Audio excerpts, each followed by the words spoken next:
யாருக்கு தெரியும் என் மரணம் எப்போது ஏற்படும் என்று?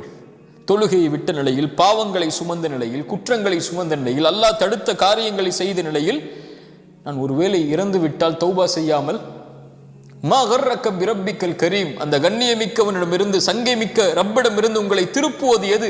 நாளை மறுமையில் அவனை எதோடு நீங்கள் சந்திக்க போகிறீர்கள்?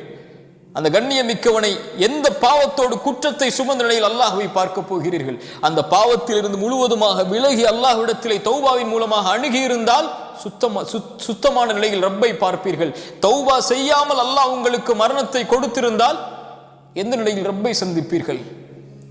யாருக்கு முன்னால் அந்த பாவத்தை செய்கிறீர்கள்? அறிஞர்கள் சொல்லுவார்கள், பாவத்துடைய சிறுமையை பார்க்காதீர்கள், அந்த பாவத்தை யாருக்கு முன்னால் செய்கிறீர்கள் என்று பாருங்கள். துப் அல் ஆன், அல்லாஹ் கொடுத்திருக்கக்கூடிய இந்த மூச்சு வாய்ப்பது பாவத்தில் இருந்து விலகுவதற்கு. அல்லாஹ்வை நோக்கி திரும்பி வாருங்கள். அல்லாஹ்வை நோக்கி திரும்பி வந்தால்